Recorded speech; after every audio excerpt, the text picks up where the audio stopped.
गुरु के बिना पाठ हरम धर्म पुण्य ये कुछ भी नहीं करना चाहिए, और 10 मन पातक लागे, दूना दुख होगा। आपको सुना भी था उस दिन कि एक नजफगढ़ के अंदर भगत जी है, हमारे गुरुजियों से बहुत सेवा करता है, वो अब भी करता है।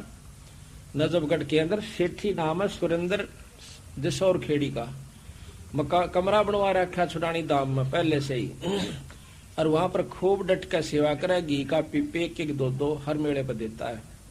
एक बार उसने किसी दूसरे संत से, जो कि हमारे गुरु से विमुख हो गया था, गंगा दास जी नाम के, वो अपनी आप बताई उसने एक दिन। कहने लगा उससे मैंने पाठ करवा दिया, और गुरु जी भी नजफगढ़ में, और पाठ उससे करवा रहा हूं। कहते पाठ हो गया, 3-4 महीना के बाद वो उसमें बिजली वाला में लगा हुआ है, पहले तो फोरमैन था, मेरे का स्टूडेंट वगैरह हो रहा है।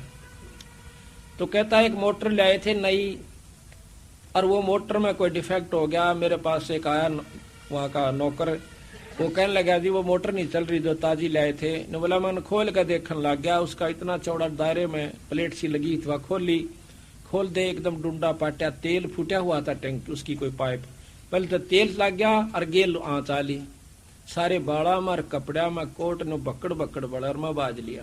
काफी लंबा चौड़ा उस फैक्ट्री का उसका था, स्टोर का खुला एरिया, बाजेगा दूनी आग बढ़ेगी। एक न भाग का मैं घेर दिया, घेर कर बोला लौट जा। यानी इस प्रक्रिया मेरा सारा तो मुंह जड़ गया, पछाण में नहीं आवा, बाल तो रहने की थे, कपड़े भी सारे शरीर के चिपक गए। 3 महीना में अस्पताल से आया। जब चालन जोगा हो गया, जब गुरुजियों के पास गया, पता उनको भी चल गया था कि इसने ऐसी गलती कर दी। जाकर बोला क्या हो गया भाई? बोला जी गलती होगी माफ करो। बोला ना और करवा ले पाठ। भाई जब परमात्मा के नियम को छोड़कर बिजली का हाथ लाना अच्छी बात नहीं होती। कहने लगा हमने तेरे ऊपर के कृपा ना करी, तेरे घर में के सुख ना हुआ। तेनो बोला महाराज जी मैं तो मूर्खता में आ गया, और मेरी हाँ होगी फिर नाटी गई, नाटा गया निश्ता ही। बोला ले ईब तो नाट जागा, अगमई उसने बड़न भी कोई नहीं दू। बोला नो नहीं कहता मैं बड़न नहीं दे। जो नियम है संत का आदर कीजिए। नो थोड़ा है भाई पति ने छोड़कर यानी अपने जो मर्यादा को तोड़कर फिर वो ठीक नहीं रहता। आम व्यक्ति से वो व्यवहार नहीं होना चाहिए गुरु के प्रति जो हो सके।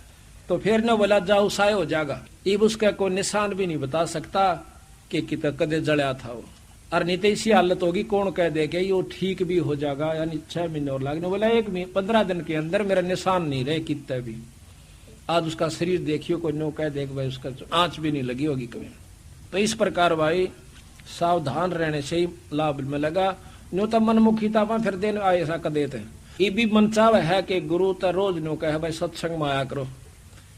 भाई क्या होगा, महीना 6 महीना में एक बार जावांगे, कोई बात नहीं है, वो आपकी मर्जी से एक बार से 100 पर हमने अपने पापड़ बेलने से बार बार यही कहना है जो बंदी छोड़ना कह रखा से।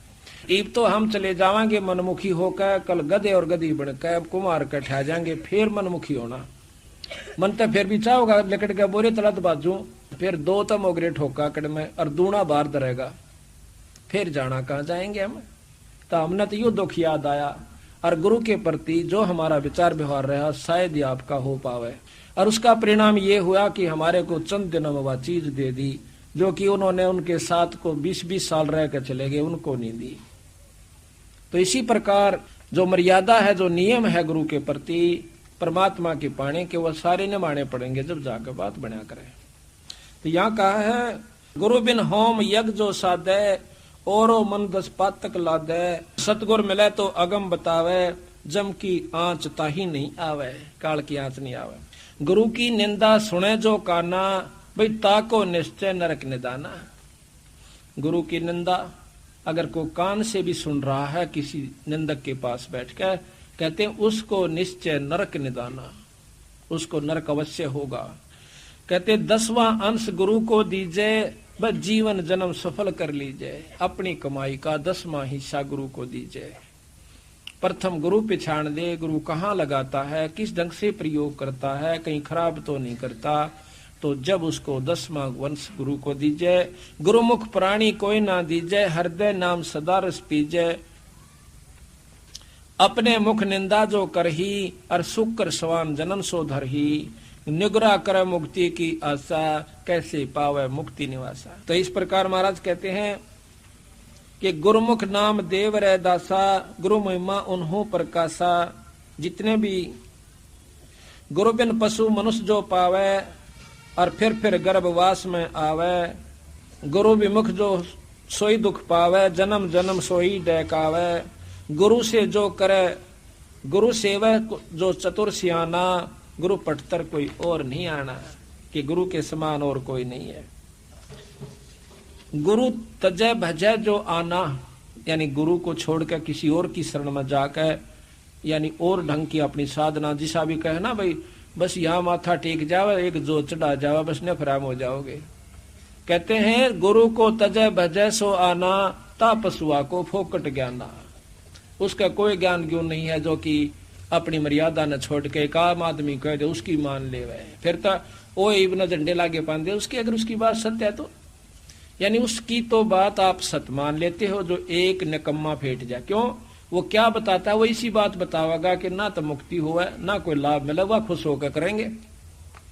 इस पिंडारे में आप देख रहे हो, बंडा दिए किसी ने, अमावस्या के दिन आकर देखना, किसी दिन यहाँ पर गिनती नहीं 10 लाख आते हैं, 20 लाख आते हैं, और इस पानी में स्नान करते हैं जिसमें गधे पी भी नहीं सकते, और हम नहा के जाते।